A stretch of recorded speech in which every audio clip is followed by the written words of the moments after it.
챕터 1. 믿음. 보이지 않아도 흔들림 없는 길. 혼란 속에서 확신을 찾다.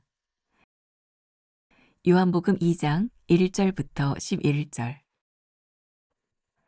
사흘째 되던 날 갈릴리 가나에 혼례가 있어 예수의 어머니도 거기 계시고 예수와 그 제자들도 혼례의 청함을 받았더니 포도주가 떨어진지라. 예수의 어머니가 예수에게 이르되 저들에게 포도주가 없다 하니 예수께서 이르시되 여자여 나와 무슨 상관이 있나이까 내 때가 아직 이르지 아니하였나이다. 그의 어머니가 하인들에게 이르되 너희에게 무슨 말씀을 하시든지 그대로 하라 하니라. 거기에 유대인의 정결 예식을 따라 두세 통 드는 돌 항아리 6이 놓였는지라. 예수께서 그들에게 이르시되 항아리에 물을 채우라 하신즉 아귀까지 채우니 이제는 떠서 연 회장에게 갖다 주라 하심에 갖다 주었더니 연 회장은 물로 된 포도주를 맛보고도 어디서 났는지 알지 못하되 물 떠온 하인들은 알더라. 연 회장이 신랑을 불러 말하되 사람마다 먼저 좋은 포도주를 내고 취한 후에 낮은 것을 내거늘 그대는 지금까지 좋은 포도주를 두었도다 하니라. 예수께서 이 첫 표적을 갈릴리 가나에서 행하여 그의 영광을 나타내심에 제자들이 그를 믿으니라. 마태복음 17장 1절. 엿새 후에 예수께서 베드로와 야고보와 그 형제 요한을 데리시고 따로 높은 산에 올라가셨더니 예수님의 첫 번째 기적은 혼인잔치에서 포도주가 떨어졌을 때 일어났습니다. 당시에는 잔치에서 포도주가 떨어지는 것은 커다란 수치였습니다. 주님은 문제 상황에서 물을 포도주로 바꾸는 놀라운 기적을 행하셨습니다. 기적이 일어나는 모든 현장은 문제에서 출발합니다. 그 문제 가운데서 주님을 신뢰하고 순종할 때 기적이 일어납니다. 주님은 언제나 절망의 순간을 기적의 시작점으로 삼으십니다. 당신의 삶에 캄캄한 어둠이 내려와 있다면 바로 기적을 기대할 때입니다.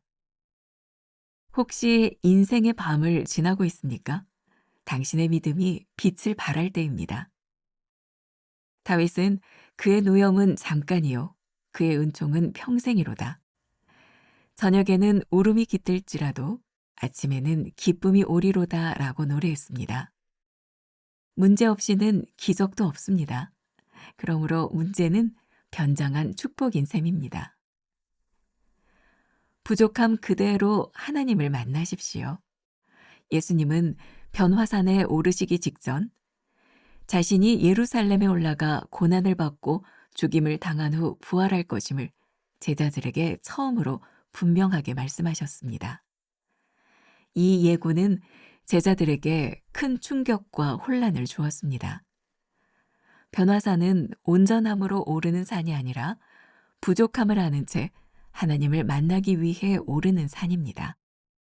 변화산은 삶의 전환이라는 역사가 일어나는 곳입니다. 그 산에 오르는 사람들을 향한 하나님의 뜻이 있습니다. 우리는 변화산에서 믿음의 결단과 순종의 걸음을 요구받게 될 것입니다. 또한 하나님의 기적을 체험하게 될 것입니다. 당신은 하나님의 기적을 체험하고 있습니까? 실패의 경험 덕분에 아름다운 신앙 고백을 해본 적이 있습니까?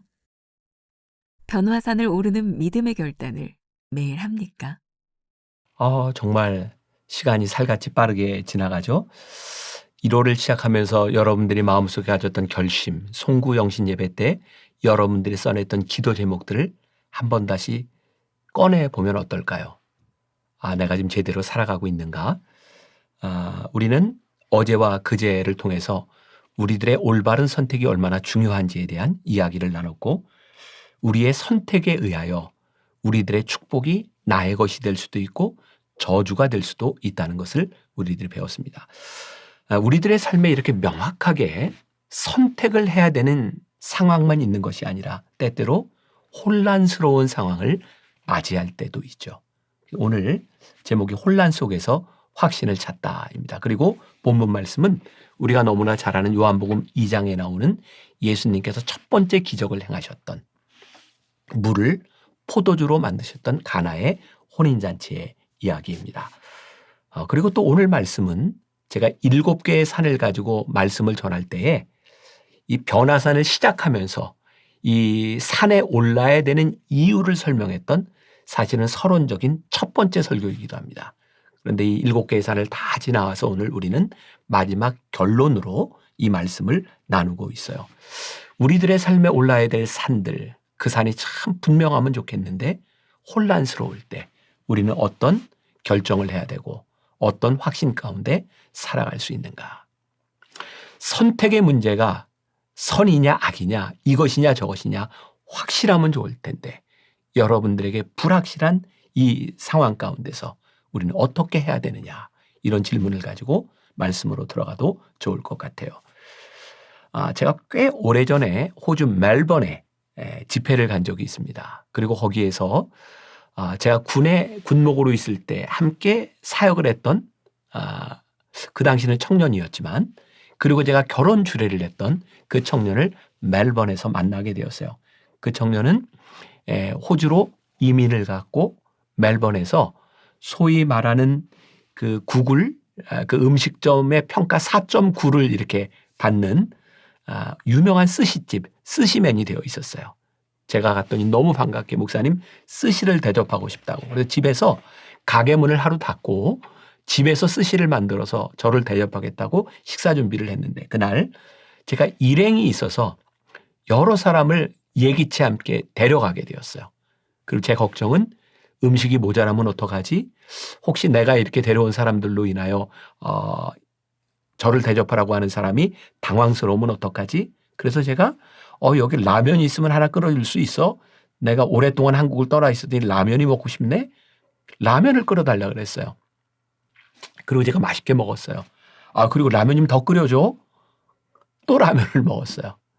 저는 그 친구를 배려해서 음식이 모자랄까 봐 나로 인해서 이렇게 불편한 상황이 만들어질까 봐 그렇게 라면을 끓여달라고 했죠. 제가 7년 만에 다시 멜번에서 그 친구를 만나게 되었고 또 대접을 받게 되었어요.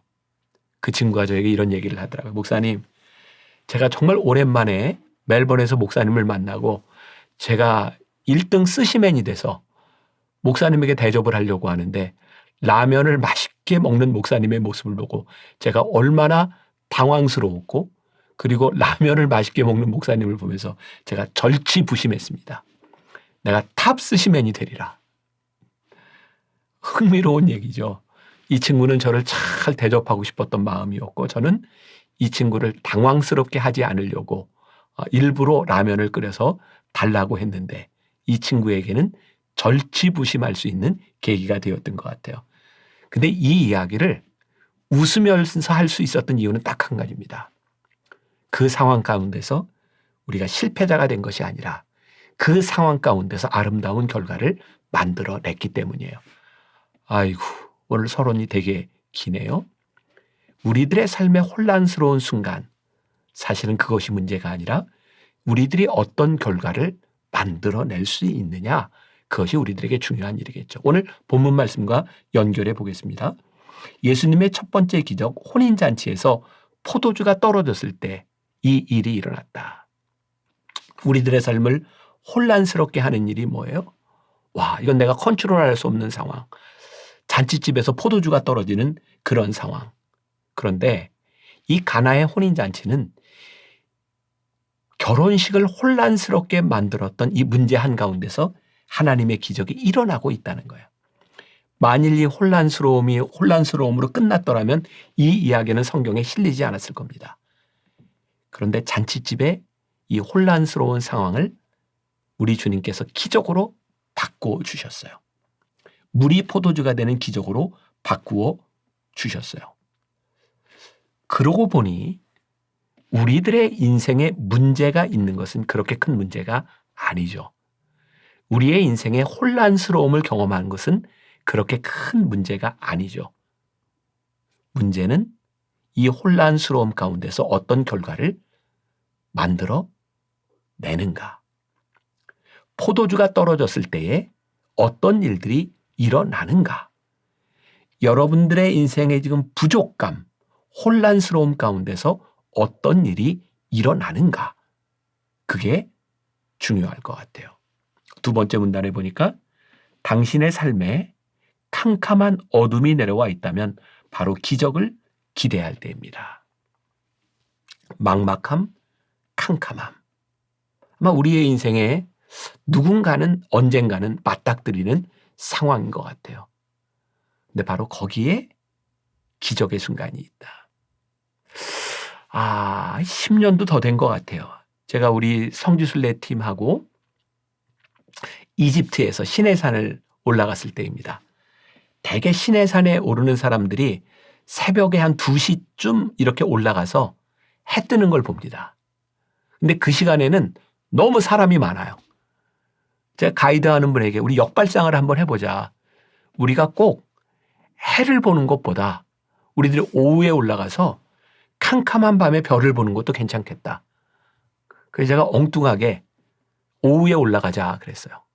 그래서 정말 혼란스럽지 않게 한적하게 우리들이 그 시내산을 올라가게 되었고 거기에서 기도하고 예배드리고 내려오는데 문제는 캄캄한 어둠이었어요.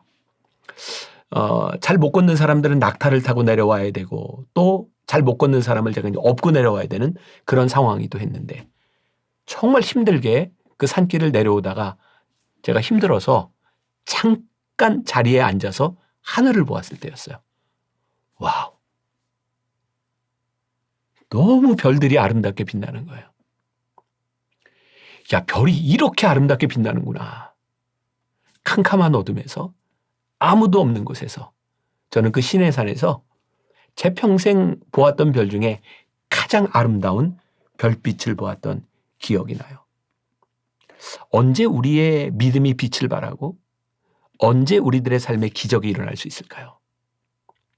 사실은 캄캄한 곳에서 하나님의 역사하심을 기다릴 수밖에 없는 곳에서 우리는 기적을 경험하게 돼요. 여러분들 책에 굉장히 좋은 시편 말씀이 나옵니다. 시편 30편 5절.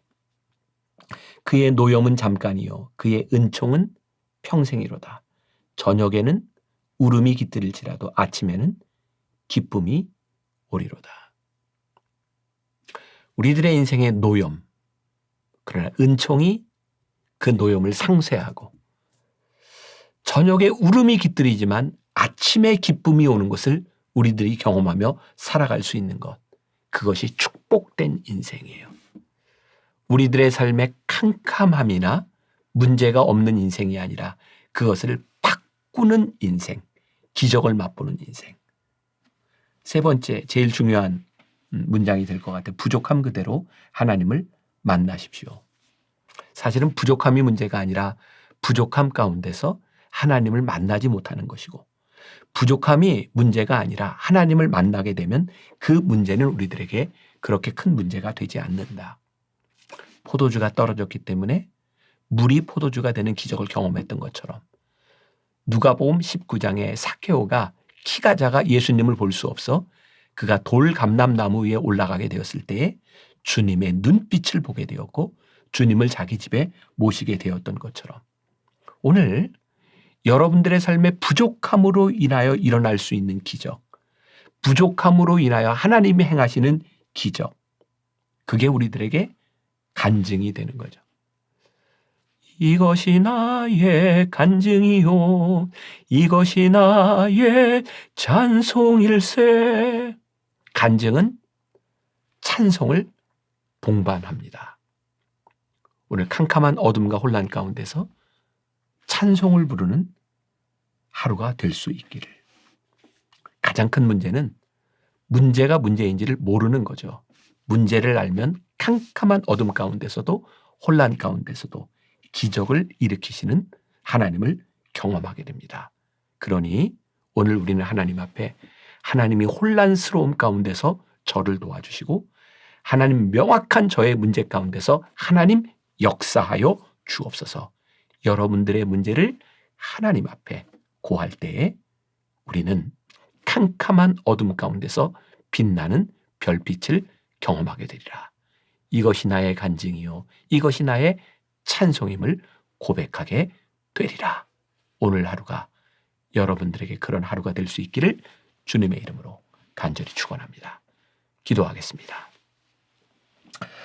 혹시 오늘 이 말씀을 나눈 우리 성도들 가운데 혼란스러운 하루를 지나가고 있는 사람이 있습니까? 하나님, 우리 성도들을 축복하여 주옵시고 이 혼란함 가운데서 보아야 할 것 보게 하시고 붙들어야 할 것 붙들게 하여 주셔서 이 혼란함 가운데서 우리의 인생을 빛나게 하는 하나님의 기적을 맛보게 하여 주옵소서. 이것이 나의 간증이요 이것이 나의 찬송임을 고백하게 하여 주옵소서. 오늘 우리와 함께 하심을 믿사오며 예수님의 이름으로 기도했습니다. 아멘.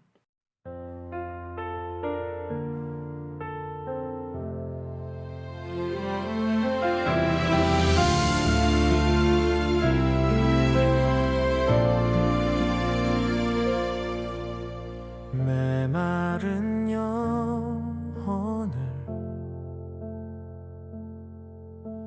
찾으시는 음성,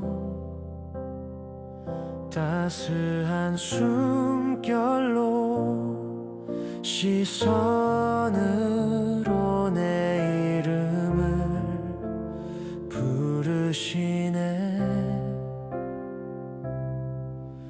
시린 세상 속에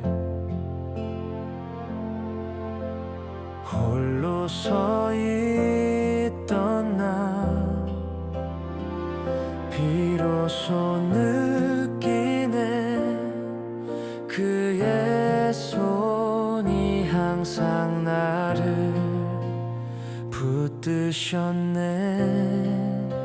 보이지 않는 손, 날 이끄시는 힘, 전능자의 능력, 하나님의 손길.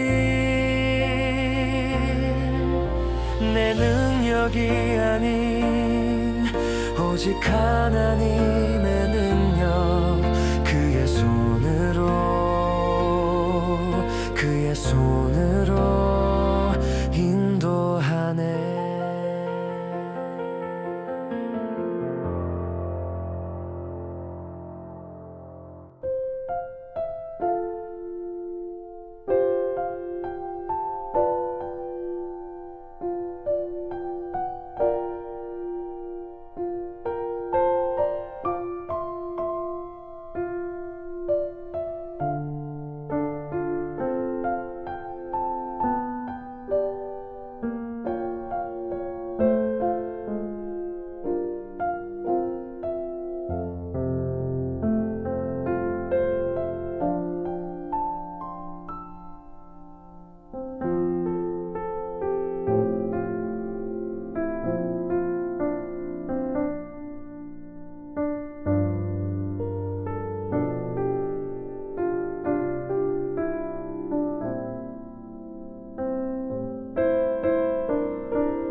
주